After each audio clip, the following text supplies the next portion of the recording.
ലോകത്തിലെ ഏറ്റവും മഹാനായ മനുഷ്യനായ നബി മുഹമ്മദ് സല്ലല്ലാഹു അലൈഹി വസല്ലമ തങ്ങൾ ഒരിക്കൽ പറഞ്ഞു, എല്ലാവരും എന്നെ നിഷേധിച്ചപ്പോൾ അവൾ എന്നെ വിശ്വസിച്ചു, എല്ലാവരും എന്നെ കൈവിട്ടപ്പോൾ അവൾ എന്നെ സഹായിച്ചു. അത് അദ്ദേഹത്തിന്റെ പ്രിയപ്പെട്ട ഭാര്യയും ഇസ്ലാം സ്വീകരിച്ച ആദ്യ വ്യക്തിയുമായ ഖദീജ ബീവിയെ കുറിച്ചായിരുന്നു.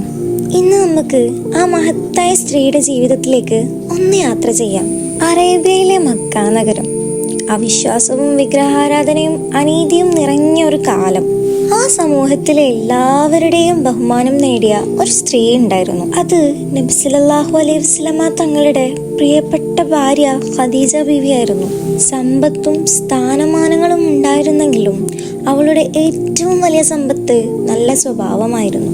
പാവപ്പെട്ടവരെ സഹായിക്കുക, ബന്ധുക്കളെ ചേർത്ത് നിർത്തുക, സത്യസന്ധത പുലർത്തുക, ഇതെല്ലാം അവളുടെ ജീവിതത്തിന്റെ ഒരു ഭാഗമായിരുന്നു. അവർ വലിയൊരു വ്യാപാരിയായിരുന്നു.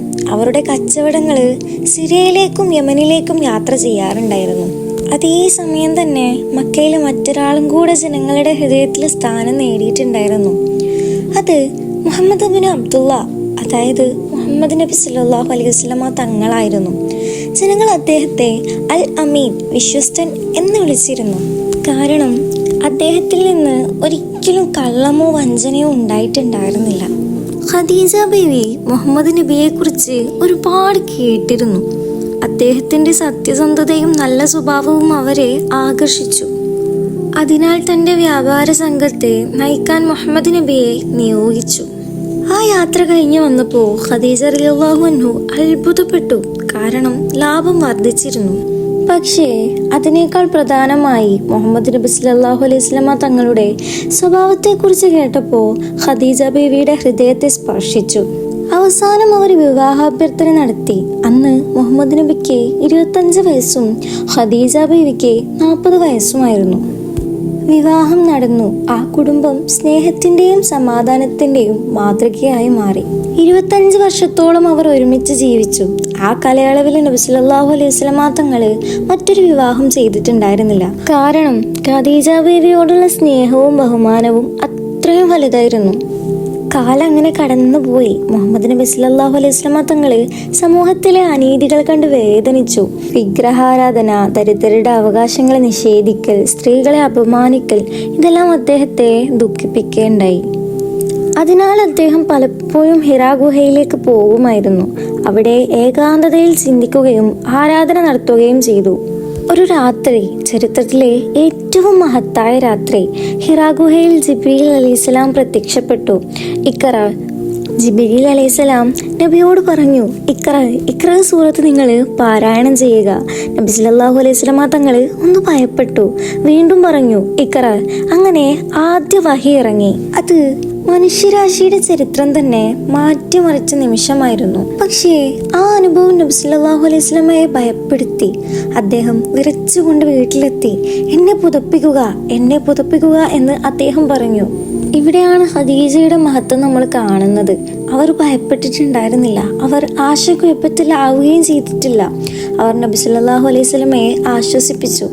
അവർ പറഞ്ഞു, അള്ളാഹു ഒരിക്കലും നിങ്ങളെ കൈവിടുകയില്ല. നിങ്ങൾ ബന്ധുക്കളെ സഹായിക്കുന്നവനാണ്, നിങ്ങൾ ദരിദ്രരെ സംരക്ഷിക്കുന്നവനാണ്, നിങ്ങൾ സത്യം പറയുന്നവനാണ്, നിങ്ങൾ ആളുകൾക്ക് നന്മ ചെയ്യുന്നവനാണ്. ആ വാക്കുകൾ നബി സല്ലല്ലാഹു അലൈഹി വസല്ലമ തങ്ങളുടെ ഹൃദയത്തിൽ ആശ്വാസമാക്കി. അന്നു മുതൽ ഖദീജ റളിയല്ലാഹു അൻഹു നബി സല്ലല്ലാഹു അലൈഹി വസല്ലമയുടെ ഏറ്റവും വലിയ പിന്തുണയായി മാറി. ഇസ്ലാം സ്വീകരിച്ച ആദ്യ വ്യക്തിയും അവർ തന്നെയായിരുന്നു. അതുകൊണ്ട് ചരിത്രം അവരെ എന്നും ഓർക്കുന്നു.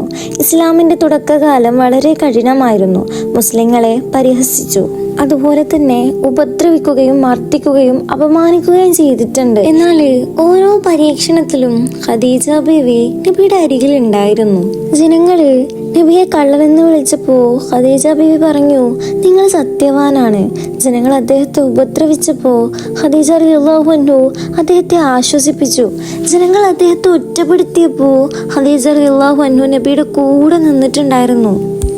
അവർ തന്റെ സമ്പത്ത് മുഴുവൻ ഇസ്ലാമിന് വേണ്ടി ചെലവഴിക്കുകയും ആഡംബര ജീവിതം ഉപേക്ഷിക്കുകയും അള്ളാഹുവിന്റെ മാർഗത്തിലെ എല്ലാം സമർപ്പിക്കുകയും ചെയ്തു. ഒരു ദിവസം ഖുറൈശികൾ മുസ്ലിങ്ങളെ പൂർണ്ണമായി ബഹിഷ്കരിച്ചു. ഭക്ഷണം വാങ്ങാൻ പാടില്ല, വിൽക്കാൻ പാടില്ല, സഹായിക്കാൻ പാടില്ല. 3 വർഷം നീണ്ട കഠിന ഉപരോധം. രാത്രികളിലെ കുട്ടികളുടെ വിശപ്പിന്റെ കരച്ചിൽ കേൾക്കുമായിരുന്നു. ഭക്ഷണം കിട്ടാത്ത വേദന. ആ സമയത്തും ഖദീജ റളിയല്ലാഹു അൻഹു ക്ഷമ കൈവിട്ടില്ല. അള്ളാഹുവിലുള്ള വിശ്വാസത്തിൽ ഉറച്ചു നിന്നു. പക്ഷേ ആ കഷ്ടപ്പാടുകൾ അവരുടെ ആരോഗ്യത്തെ ബാധിക്കുകയും വർഷങ്ങളായി സമ്പാദിച്ച സമ്പത്ത് നഷ്ടപ്പെടുകയും ശരീരം ക്ഷീണിക്കുകയും ചെയ്തു. എന്നാലും അവരുടെ ഈമാന് ശക്തമായിരുന്നു. അവസാനം ഖദീജ റളിയല്ലാഹു അൻഹു വഫാത്തായി. നബി സല്ലല്ലാഹു അലൈഹി വസല്ലമ തങ്ങളുടെ ഹൃദയം തകർന്നു. കാരണം അത് അവരുടെ ഭാര്യയുടെ മരണം മാത്രമല്ലായിരുന്നു, ജീവിതത്തിലെ ഏറ്റവും വലിയ സുഹൃത്തിനെയും പിന്തുണയെയും നഷ്ടപ്പെട്ട വേദനയായിരുന്നു അത്. അതേ വർഷം അബൂ ത്വാലിബും വഫാത്തായി. 2 വലിയ നഷ്ടങ്ങൾ. അതിനാൽ ആ വർഷത്തെ നബി സല്ലല്ലാഹു അലൈഹി വസല്ലമ തങ്ങള് ആമുൽ ഹുസ്ൻ, ദുഃഖത്തിന്റെ വർഷം എന്ന് വിളിച്ചു. വർഷങ്ങൾ കഴിഞ്ഞിട്ടും നബി സല്ലല്ലാഹു അലൈഹി വസല്ലമ തങ്ങള് ഖദീജ റളിയല്ലാഹു അൻഹയെ മറന്നിട്ടില്ല. അവരുടെ പേര് കേൾക്കുമ്പോൾ തന്നെ അദ്ദേഹത്തിന്റെ മുഖം മാറുമായിരുന്നു. അവരുടെ സുഹൃത്തുക്കൾ വന്നാൽ സന്തോഷിക്കുമായിരുന്നു, അവർക്ക് സമ്മാനങ്ങൾ നൽകുമായിരുന്നു. ഒരു ദിവസം ആരോ ചോദിച്ചു, ഖദീജയെ കുറിച്ച് എന്തുകൊണ്ടാണ് ഇത്രയും പറയുന്നത്? അപ്പോൾ നബി സല്ലല്ലാഹു അലൈഹി വസല്ലമ തങ്ങൾ പറഞ്ഞു, അള്ളാഹു എനിക്ക് അവളേക്കാൾ നല്ല ഒരാളെ നൽകിയിട്ടില്ല. ഖദീജ ബീവിയുടെ ജീവിതം നമ്മെ പഠിപ്പിക്കുന്നത് ഒരു വലിയ പാഠമാണ്. സമ്പത്ത് കൊണ്ടോ മഹത്വം കൊണ്ടോ ത്യാഗം കൊണ്ടോ വാക്കുകൾ കൊണ്ടോ ഉണ്ടാകുന്നതല്ല സ്നേഹം. പ്രതിസന്ധികളിൽ കൂടെ നിൽക്കുന്നതാണ് യഥാർത്ഥ സ്നേഹം. എല്ലാവരും കൈവിടുമ്പോൾ കൂടെ നിൽക്കുന്നവരാണ് ചരിത്രത്തിൽ സ്ഥാനം നേടുന്നത്. അതുകൊണ്ടാണ് ഖദീജ ബീവിയുടെ പേര് ഇന്നും ലോകമെമ്പാടുമുള്ള കോടിക്കണക്കിന് മുസ്ലിങ്ങളുടെ ഹൃദയങ്ങളിൽ ജീവിക്കുന്നത്. അല്ലാഹു തആല ഖദീജ ബീവിയെ കുറിച്ചുള്ള ഈ കഥയിൽ നിന്ന് പാഠം ഉൾക്കൊള്ളാൻ നമ്മെ അനുഗ്രഹിക്കട്ടെ. ആമീൻ.